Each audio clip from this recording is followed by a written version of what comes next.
Welcome to the Think It Media podcast. I am your host, and today we will be diving into a practical guide on using behavioral signals to prioritize SEO and design fixes that actually move the needle for lead generation. Imagine two nearly identical service pages. Same copy, same price, same images. But one brings steady, qualified leads, and the other is quiet. What's the difference? Not always content alone. It's how visitors interact. Clicks cluster in unexpected places, scrolls stop just before your pricing table, and searchers drop off from organic results that promise something different from the page. Today, we'll show you how to read those signals and act on them. Here's the promise. By the end of this episode, you'll have 5 behavior-driven moves you can use this week to improve organic CTR and lead quality without a full redesign. We'll cover how to collect lightweight data, translate signals into SEO priorities, tweak design from heat maps, run small tests, and prioritize mobile fixes. Let's dive in with Move 1. Collect lightweight behavioral data. Start simple. Heat maps for clicks and attention, scroll depth reports so you know where people stop, and session recordings to watch real sessions. Add search queries and on-site search terms to understand intent. Tools like Hotjar, Microsoft Clarity, or the free tiers of other platforms give immediate signals without heavy setup. The key is to segment by organic traffic, so your SEO insights are pure. Watch for consistent patterns, not single-session anomalies. Move 2 is translating those signals into SEO priorities. If you see users clicking a subheading more than your main CTA, that tells you your headline or meta snippet may be promising something different than the page delivers. Align your H1 and meta description to the intent that shows up in searches and on-site queries. Swap vague phrases for concrete outcomes, what problem you solve, and who you help, and reflect that in your title tag and snippet to lift organic CTR. Move 3 focuses on design fixes informed by heat maps. If heat maps show the majority of clicks are on an image or a piece of text that isn't your CTA, move your primary action closer to that hotspot or make the actual CTA visually stronger. Make your value props visible above the fold, a short benefit line, a clear action, and trust cues near the click zones. Small layout tweaks, repositioning a button, shortening a headline, or adding a one-line benefit often outperform big redesigns because they target real user behavior. Move 4 is about low-cost microtests. Don't guess, test. Run A/B headline and meta description tests to measure CTR lift in Search Console or your testing tool. Try a snippet swap that emphasizes a different keyword or benefit and watch impressions to clicks. Test internal link tweaks. Add contextual links where users linger or click, and measure downstream metrics like form completions or qualified leads, not just clicks. Track lead quality by tagging sources and capturing 1 or 2 qualification fields in your form. Move 5 is mobile behavior and speed trade-offs. Many sessions are mobile first.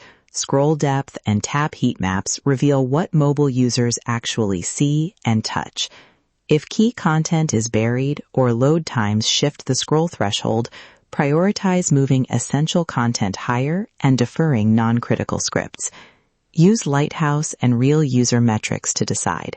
If a mobile interaction is blocked by a slow widget, temporarily remove or optimize it, then test impact. Small speed gains and mobile layout tweaks can preserve rankings and lift conversions fast. Let me walk you through a concise case example. A small B2B site with steady traffic but weak leads ran heat maps and found clicks clustered on a case study link, while the contact CTA was below the fold. They prioritized 2 fixes. Move a short benefit and contact button up next to the case study link, and rewrite the title tag to promise fast local installations for SMBs instead of a generic service name. In 2 weeks, organic CTR climbed 18% and qualified inquiries rose 30%. That's the kind of lift small behavior-driven moves deliver. Here's a 1-week checklist you can run. Day 1, install a heat map and set up scroll tracking for your top landing pages. Day 2, review session recordings and on-site search queries for intent. Day 3, pick 1 headline/snippet test and 1 CTA placement tweak. Day 4, Implement lightweight changes and start the A/B test. Day 5. Monitor CTR, scroll depth, and form completions. Validate lead quality. If results are noisy, segment traffic or run the test longer. This approach keeps risk low and learning fast. Quick note on risks.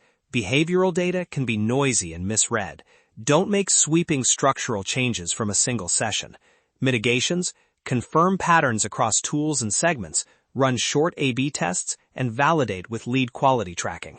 Also, some fixes require developer time, but many high-impact moves are content edits, button moves, or snippet swaps you can do quickly. If you need help scaling tests or implementing prioritized fixes, that's where tactical support makes sense. That leads us to how Think It Media can help. We offer quick behavioral audits that surface the top 3 prioritized fixes in a single week, plus small test setups for titles, snippets, and CTA placements. If you want, we'll pair audit findings with a microtest plan and a short implementation sprint so you can measure impact in weeks, not months. Most definitely, our goal is to get you predictable wins without expensive overhauls. Let's recap the 5 moves. 1. Collect lightweight behavior data. 2. Translate signals into SEO priorities. 3. Apply heat map-driven design fixes. 4. Run low-cost microtests and measure lead quality. And 5. Prioritize mobile behavior and speed trade-offs. Pick one page, run the checklist, and choose the simplest test that validates the biggest risk. If you like this episode and want the 1-week checklist as a downloadable, subscribe to the Think It Media podcast. We'll drop checklists and short playbooks every episode so you can implement quickly. That sounds great. Subscribe now and get the next checklist straight to your inbox. Thanks for joining us. Let's talk about this. We appreciate you listening and hope to have you back for our next episode.